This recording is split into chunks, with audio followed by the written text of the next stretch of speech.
እግዚአብሔር ጸባኦት አምላክነ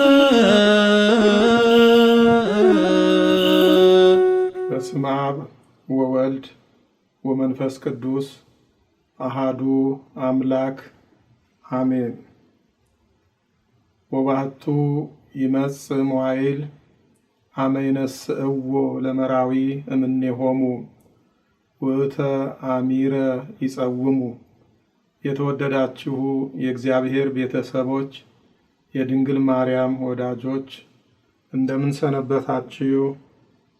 እግዚአብሔር አምላካችን ለዚህ ዕለትና ለዚህ ሰዓት ስላደረሰን ስሙ የተመሰገነ ይሁን።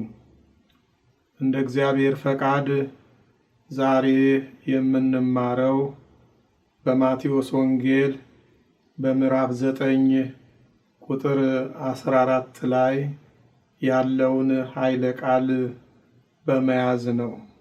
ኃይለ ቃሉን የተናገረው ጌታችን አምላካችን መድኃኒታችን ኢየሱስ ክርስቶስ ነው። ወባሕቱ ይመጽእ መዋዕል አመ ይነስእዎ ለመራዊ እምኔሆሙ ውእተ አሚረ ይጸውሙ። ሙሽራው ከነርሱ የሚወሰድበት ጊዜ ይመጣል፣ ይደርሳል፣ ያን ጊዜ ይጾማሉ ማለት ነው። ጌታችን ይህንን ኃይለ ቃል የተናገረው ያለ ምክንያት አይደለም። የመጥምቀ መለኮት የቅዱስ ዮሐንስ ደቀ መዛሙርት ስለ ጾም በጠየቁት ጊዜ የመለሰው መልስ ነው። እነዚያ የዮሐንስ ደቀ መዛሙርት ወደ ጌታ ቀርበው ጌታ ሆይ እኛና ፈሪሳውያን አብዝተን የምንጾመው ያንተ ደቀ መዛሙርት ግን የማይጾሙት ለምንድን ነው ብለው ጠይቀውታል።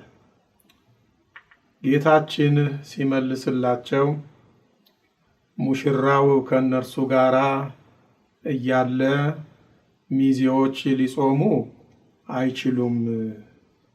ሙሽራው ከነርሱ የሚወሰድበት ጊዜ አለ፣ ይመጣል፣ ይደርሳል፣ ያን ጊዜ ይጾማሉ ብሎ መልሶላቸዋል። ከዚህም አከታትሎ ሁለት አይነት ተመሳሳይ ምሳሌዎችን ነግሯቸዋል።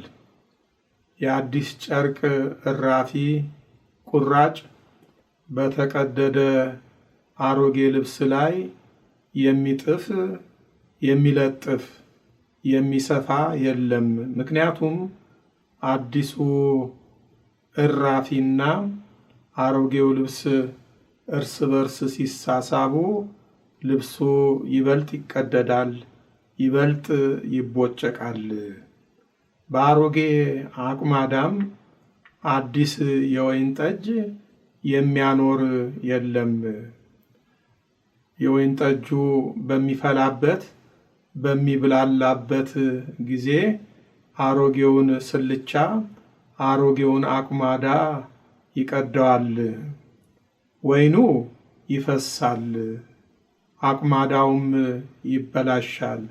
ስለዚህ አዲሱን የወይን ጠጅ በአዲስ አቁማዳ ያኖሩታል። ሁለቱም እርስ በርሳቸው ይጠባበቃሉ። አዲሱ አቁማዳ ስለማይቀደድ ወይኑን ይጠብቀዋል። አዲሱም የወይን ጠጅ በሚፈላበት በሚብላላበት ጊዜ አዲሱን አቁማዳ ያለሰልሰዋል በማለት ተናግሯል። ጌታችን ኢየሱስ ክርስቶስ በምሳሌ ያስተማረው ትምህርት ትርጓሜው ምስጢሩ ብዙ ነው። አንደኛ ራሱን በሙሽራ መስሏል። መራዊ ሰማያዊ ሰማያዊ ሙሽራ ነውና፣ የወንጌል ሙሽራ ነውና፣ የቤተ ክርስቲያን ሙሽራ ነውና፣ ደቀ መዛሙርቱን ደግሞ በሚዜዎች መስሏቸዋል። ሚዜ እንደ አሽከር እንደ አገልጋይ የሚቆጠር ነውና እነርሱ ለሰማያዊ ሙሽራ ለኢየሱስ ክርስቶስ አገልጋዮቹ አሽከሮቹ ናቸውና ሚዜዎች ብሏቸዋል። ኢየሱስ ክርስቶስ ሙሽራ እንደሚባል በብሉይ ኪዳንም በሐዲስ ኪዳንም መጻሕፍት ተጽፏል። ለምሳሌ ያህል ልበ አምላክ የተባለው ቅዱስ ዳዊት በመዝሙር 18 ቁጥር 5 ላይ ውእቱሰ ከመ መራዊ ዘይወፅእ እንጽሩ፣ እርሱ ከእልፍኙ ከአዳራሹ እንደሚወጣ አዲስ ሙሽራ ነው፣ ድንግላዊ ሙሽራ ነው እያለ ተናግሯል። የተናገረውም ለኢየሱስ ክርስቶስ ነው። እልፍኝ የተባለችው ጽርሐ አርያም ናት። መንበሩ የእሳት መንበሩ ያለባት የሰማይ ሀገሩ እልፍኝ ተብላለች። በምድርም ላይ እልፍኝ አዳራሽ የተባለች እመቤታችን ቅድስት ድንግል ማርያም ናት። ቅዱስ ያሬድ በአንቀጸ ብርሃን ድርሰቱ ህየንተ አርያም ዘበሰማያት ዘኮንኪ አርያም በዲበ ምድር እያለ ያመሰገነው እመቤታችን ቅድስት ድንግል ማርያምን ነው።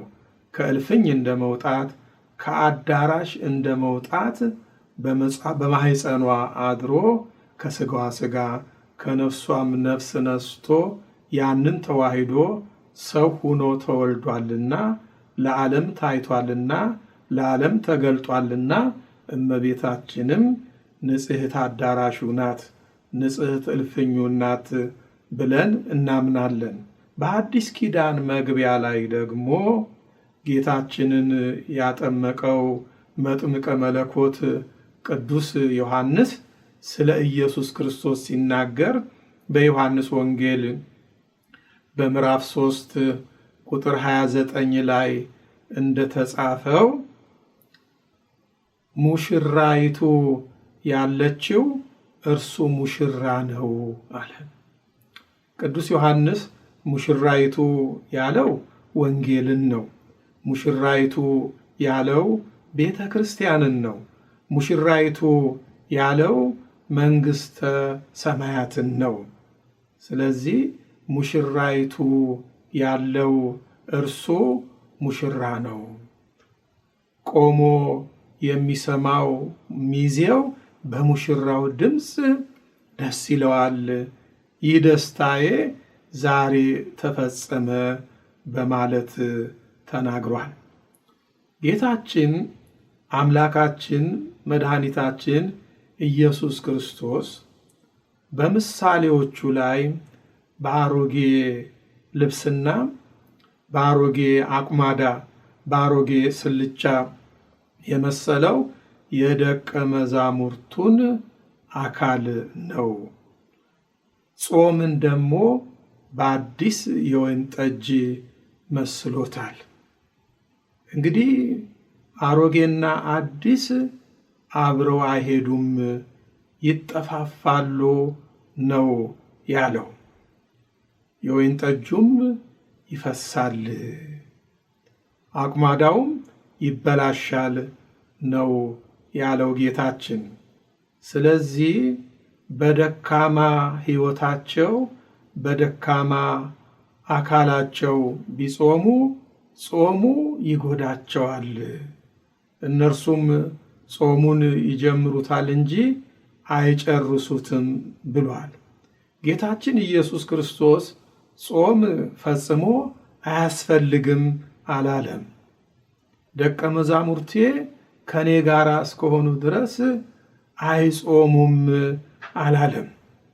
ምንጊዜም እስከ ዓለሙ ፍጻሜ ድረስ የማይለያቸው ነውና ከትንሣኤ በኋላ እኔ እስከ ዓለም ፍጻሜ ድረስ ከእናንተ ጋር ነኝ ብሏቸዋልና። ታዲያ ሙሽራው ከእነርሱ የሚወሰድበት ጊዜ አለ፣ ያን ጊዜ ይጾማሉ ማለቱ ለምንድን ነው? ያን ጊዜ የተባለች ዕለተ ስቅለት ናት ወገኖቼ። ጌታችን ኢየሱስ ክርስቶስ በሞት ከእነርሱ የሚወሰድበት ጊዜ ስላለ ከስቅለቱ እስከ ትንሣኤው ድረስ 2 ቀን የሚጾሙ 2 ቀን የሚያከፍሉ ስለሆነ አስቀድሞ ተናግሮላቸዋል። አንድም ያቺ ዕለት ያላት እርሱ በዕርገት ከነርሱ የሚወሰድባትን ዕለት ነው። ሰማይ ሰማዩን እያዩ አንጋጠው ጌታችን ኢየሱስ ክርስቶስ ከነርሱ እየራቀ ደመና ሰወረቻቸው ይላል። ከ10 ቀን በኋላ በብሉይ ኪዳን በተሰጠው ተስፋ መሰረት በሐዲስ ኪዳንም በተነገረው ተስፋ መሰረት መንፈስ ቅዱስ ወረደላቸው፣ ጸጋው ተሰጣቸው። በ72 ቋንቋ ተናገሩ። ዕለቱኑ ለስብከተ ወንጌል ለገቢረ ተአምራት አልተሰማሩም። 40 ቀን 40 ሌሊት ጾሙ። ከስብከተ ወንጌል በፊት ከገቢረ ተአምራት በፊት። ለዚህም አብነታቸው ጌታችን አምላካችን መድኃኒታችን ኢየሱስ ክርስቶስ ነው። እርሱ በፈለገ ዮርዳኖስ በእደ ዮሐንስ ከተጠመቀ በኋላ ወደ ማስተማር ተአምራት ወደ ማድረግ አልሄደም። ለዋል ልደር ሳይል ዕለቱኑ ወደ ገዳመ ቆሮንቶስ ገብቶ ከቆመ ሳያርፍ ከዘረጋ ሳያጥፍ 40 ቀንና 40 ሌሊት ጾሟል።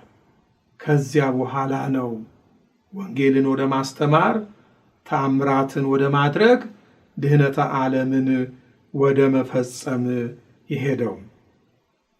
የቅዱስ ዮሐንስ ደቀ መዛሙርት እኛና ፈሪሳውያን አብዝተን እንጾማለን ማለታቸው እውነት ነበረ። ምክንያቱም እሁድን ማክሰኞንና ሐሙስን ይጾሙ ነበረ። አንድም በትንቢተ ዘካርያስ በምዕራፍ 8 ቁጥር 18 ላይ እንደተጻፈው የ4ኛውን ወር ጾም፣ የ5ኛውን ወር ጾም፣ የ7ኛውን ወር ጾም፣ የ10ኛውን ወር ጾም ይጾሙ ነበረ። ነገር ግን ይጾሙ የነበረው በአሮጌ ሰውነት ነበረ። ባረጀ ባፈጀ ሰውነት ነበረ። በመንፈስ ቅዱስ ባልታደሰ በመንፈስ ቅዱስ ባልጎለመሰ ሰውነት ነበረ። ደቀ መዛሙርቱ ግን በመንፈስ ቅዱስ በታደሰ በመንፈስ ቅዱስ በጎለመሰ ሰውነት እንደሚጾሙ ተናግሯል። የእነሱም ሕይወት አዲስ፣ ጾሙም አዲስ፣ እርስ በርሳቸው የሚጠባበቁ ስለሆነ እነርሱ ጾሙን ይጠብቁታል፣ ያከብሩታል። ጾሙም እነርሱን ይጠብቃቸዋል፣ ያከብራቸዋል ማለት ነው። እንግዲህ ጾመ ሐዋርያት የሚባለው ይሄ ነው። ጾመ ሐዋርያት በሐዋርያት ብቻ የቀረ አይደለም። ጾመ ነቢያትም በነቢያት ብቻ የቀረ አይደለም። ጾመ ኢየሱስም በኢየሱስ ብቻ የቀረ አይደለም። ሲወርድ ሲዋረድ በትውፊት ከኛ ደርሶ ዛሬ እየጾምነው ነው። ነገ ተነጎዲያም ልጆቻችን የልጅ ልጆቻችን ይጾሙታል። እስከ ዓለም ፍጻሜ ድረስ የሚጠበቅ ሥርዓተ ጾም ነው። ምክንያቱም የነቢያትን የሐዋርያትን መጻሕፍቶቻቸውን እንደተቀበልን ሁሉ ጾማቸውንም አማላጅነታቸውንም ቃል ኪዳናቸውንም ልንቀበል ይገባል። እነርሱንም ጭምር ልንቀበል ልናከብር ይገባል። ምክንያቱም ጌታችን አምላካችን መድኃኒታችን ኢየሱስ ክርስቶስ በማቴዎስ ወንጌል በምዕራፍ 10 ከቁጥር 40 ጀምሮ እንደተናገረው እናንተን የሚቀበል እኔን ይቀበላል፣ እኔን የሚቀበል የላከኝን አብ የላከኝን መንፈስ ቅዱስን ይቀበላል። ነቢይን በነቢይ ስም የሚቀበል የነቢዩን ዋጋ ይወስዳል፣ ጻድቅንም በጻድቅ ስም የሚቀበል የጻድቅን ዋጋ ይወስዳል ብሎ ተናግሯልና። ስለዚህ ነቢይን መቀበል ማለት እነርሱንም መጻሕፍቶቻቸውንም ጾማቸውንም ጭምር ነው። ሐዋርያትን መቀበል፣ ጻድቃንን ሰማዕታትን መቀበል ከነ ሁለንተናቸው እንደሆነ ልንረዳ ያስፈልጋል። እንዲያውም ቅዱሳንን መቀበል ኢየሱስ ክርስቶስን መቀበል እንደሆነ እናንተን የሚቀበል እኔን ይቀበላል በማለት ተናግሯል። ይህም ብቻ አይደለም። ነቢይን የተቀበለ የነቢዩን ዋጋ ይወስዳል። የነቢዩ ዋጋ ምንድን ነው? ጻድቁን የተቀበለ የጻድቁን ዋጋ ይወስዳል። የጻድቁ ዋጋ ምንድን ነው? የቅዱሳን ዋጋ ምንድን ነው? ምድራዊ አይደለ፣ ሰማያዊ ነው። ወገኖቼ የዘላለም ሕይወት ነው፣ መንግሥተ ሰማያት ነው። ስለዚህ የነሱን ሃይማኖት ይዘን የነሱን ምግባር ሰርተን በእነሱ ትምህርት ተረርተን የነሱን ጾም ጾመን እነሱ ከደረሱበት እንደርሳለን፣ እነሱ ያገኙትን እናገኛለን፣ የነሱ በረከት ያድርብናል ብለን ነው የምናምነው። ወገኖቼ ቅዱሳን ሐዋርያት ያንን ጾም የጾሙት በመንፈስ ቅዱስ በታደሰ በመንፈስ ቅዱስ በጎለመሰ ሰውነት ነው። እኔና እናንተም በንስሐ በታደሰ በጎለመሰ በሥጋ ወደሙ በተቀደሰ ሰውነት ልንጾመው ያስፈልጋል። ንስሐ ከኃጢአት መታጠብ ነውና፣ ከኃጢአት መንጻት ነውና፣ ከርኩሰት መቀደስ ነውና እግዚአብሔር በነቢዩ በሕዝቅኤል አድሮ በምዕራፍ 18 ቁጥር 30 ላይ ንስሐ ግቡ ኃጢአትም እንቅፋት እንዳይሆንባችሁ ከኃጢአታችሁ ሁሉ ተመለሱ፣ የበደላችሁትን በደል ከናንተ ጣሉ፣ አዲስ ልብና አዲስ መንፈስ አድርጉ። አያችሁ፣ በአዲስ ልብ ነው የሚጾመው፣ በአዲስ መንፈስ ነው የሚጾመው። ያን ጊዜ ደስ እያለን እንጾማለን። አዲስ ልብ ከሌለን፣ አዲስ መንፈስ ከሌለን ግን በመሰልቸት በመታከት ነው የምንጾመው። ዛሬ ከሰለቸን፣ ዛሬ ከታከተን ነገ የምንተወው ሰዎች ነው የምንሆነው። አዲስ ልብና አዲስ መንፈስም ለእናንተ አድርጉ። የእስራኤል ቤት ሆይ፣ የእግዚአብሔር ሕዝብ ሆይ፣ የእግዚአብሔር ወገን ሆይ ስለምን ትሞታላችሁ? በኃጢአታችሁ ምክንያት በበደላችሁ ምክንያት ስለምን ትሞታላችሁ? እኔ የሟቹን ሞት አልፈቅድምና ይላል የሰራዊት ጌታ እግዚአብሔር። ስለዚህ በንስሐ ተመልሳችሁ በሕይወት ኑሩ ይላል። በንስሐ የተመለሰ ልብ አዲስ ነው። በንስሐ የተመለሰ መንፈስ አዲስ ነው። ስለዚህ እኛም አዲስ ጾሙም አዲስ ከሆነ እርስ በርስ እንጠባበቃለን ማለት ነው። በምንጾምበት ጊዜ ፈቃደ ነፍሳችን ይጠነክራል፣ ፈቃደ ሥጋችን ይደክማል፣ የሥጋ ፍላጎታችን ይጠፋል፣ የዓይን አምሮታችን ይጠፋል። ቅዱስ ዳዊት በመዝሙር 68 ቁጥር 10 ላይ ወቀጻእክዋ በጾም ለነፍሴ፣ ሰውነቴን በጾም ቀጣኋት፣ በጾም አደከምኳት ያለው ለዚህ ነው። የጾመ ሰውነት መከራን ይታገሳል፣ በመከራ መካከል ያልፋል። ትንቢተ ዳንኤል ምዕራፍ 1 ቁጥር 3 ቁጥር 6ን ብንመለከት ሰለስቱ ደቂቅና ዳንኤል በጥሬና በውሃ ብቻ 3 ዓመት ሙሉ እንደ ጾሙ እናያለን። ምዕራፍ 3ን ስንመለከት ሰለስቱ ደቂቅ ወደ እሳት ተጣሉ። ያ የጾመ ሰውነታቸው ወደ እሳት ተጣለ። 3 መዓልትና 3 ሌሊት በእሳት ውስጥ ቆይተው ወጥተዋል።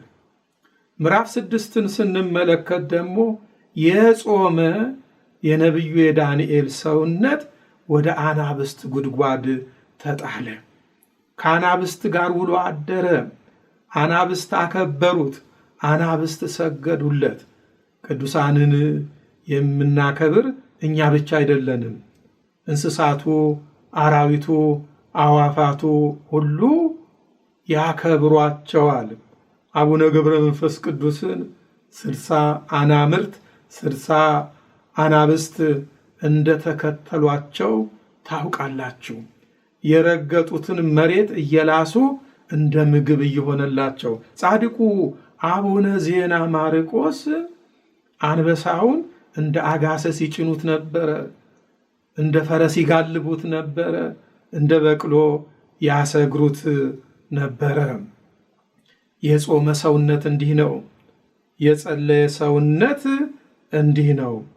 ጾም መንፈሳዊ ኃይልን ያሳድርብናል። አንደኛ ነገሥት ምዕራፍ 19 ቁጥር 8 ላይ ብንመለከት ነቢዩ ኤልያስ ምንም ሳይበላ ምንም ሳይጠጣ እስከ እግዚአብሔር ተራራ እስከ ኮሬብ ድረስ 40 ቀንና 40 ሌሊት ተጉዟል። በጾመ ሰውነቱ መንፈሳዊ ኃይል አድሮበታልና የእኛም ጉዞ እስከ እግዚአብሔር ተራራ ድረስ ነው። የእግዚአብሔር ተራራ የምትባለው መንግሥተ ሰማያት ናት። መንግሥተ ሰማያት የምንደርሰው እንደ ነቢያት ስንጾም፣ እንደ ሐዋርያት ስንጾም ብቻ ነው። በጾም የተደገፈች ጸሎት ቅድመ እግዚአብሔር ትደርሳለች።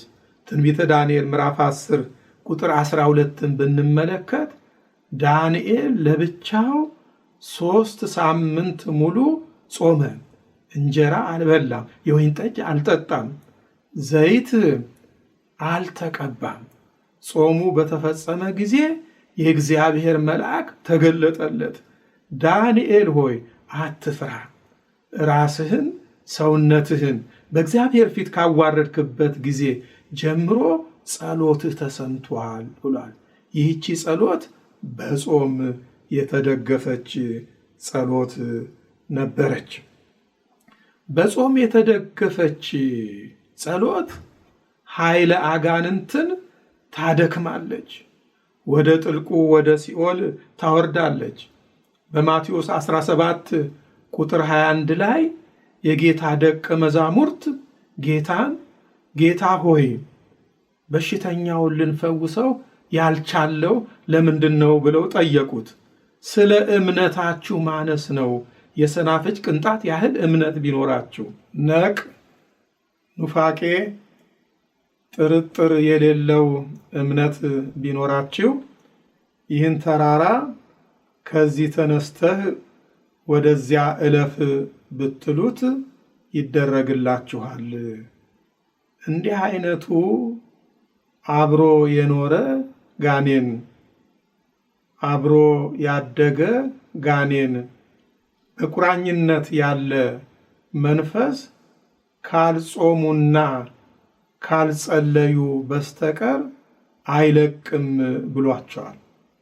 በጸሎት ብቻ አይለቅም፣ ጾምም መጨመር አለበት ብሎ ለደቀ መዛሙርቱ ነግሯቸዋል።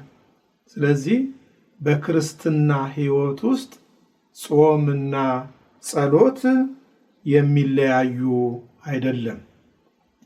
በእርግጥ አንዳንዶች በኢትዮጵያ ኦርቶዶክስ ተዋሕዶ ቤተ ክርስቲያን ጾም በስቷል እያሉ ለመተቸት ይሞክራሉ። የሚያስተቸው የጾም መብዛት ሳይሆን የኃጢአት መብዛት ነው፣ የበደል መብዛት ነው። በክርስትና ሕይወት ጾም በዛ አይባልም፣ ጸሎት በዛ አይባልም፣ ስግደት በዛ አይባልም።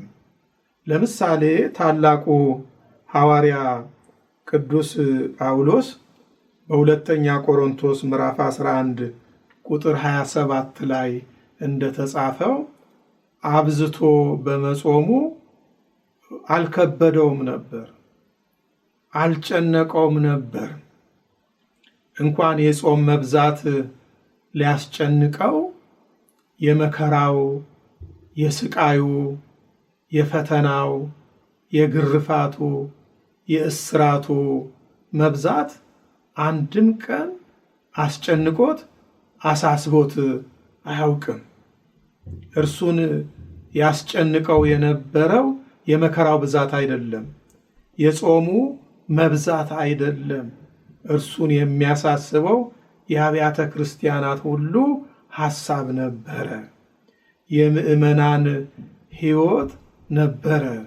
ስለዚህ ይልቁንስ እኛ የሃይማኖታችን ነገር ያሳስበን፣ የቤተ ክርስቲያናችን ነገር ያሳስበን፣ የምዕመናን ነገር ያሳስበን። እስከ 7 ሰዓት ጾሞ ለምለም እንጀራ በየአይነቱ መብላት እኮ ወገኖቼ የጾም መጀመሪያ እንጂ የጾም መጨረሻ አይደለም። እንግዲህ በሰለስቱ ደቂቅ ሕይወት እንዳየነው፣ በነቢዩ በዳንኤል ሕይወት እንዳየነው በጥሬ ብቻ መጾም እኮ አለ። የእኛ አባቶች ሽምብራ ቋጥረው ሱባኤ ይገቡ ነበር፣ ዋሻ ይዘጉ ነበር። ይሄ ሁለተኛው ደረጃ ነው። ሦስተኛው ደረጃ ደግሞ ለተወሰኑ ቀናት እህል ሳይቀምሱ መዋል ማደርም አለ።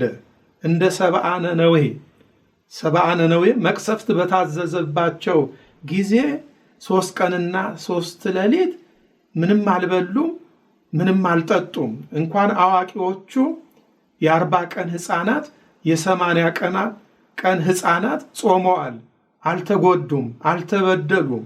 እንኳን ሰዎች የነነዌን ጾም እንስሳቱም ጾመውታል።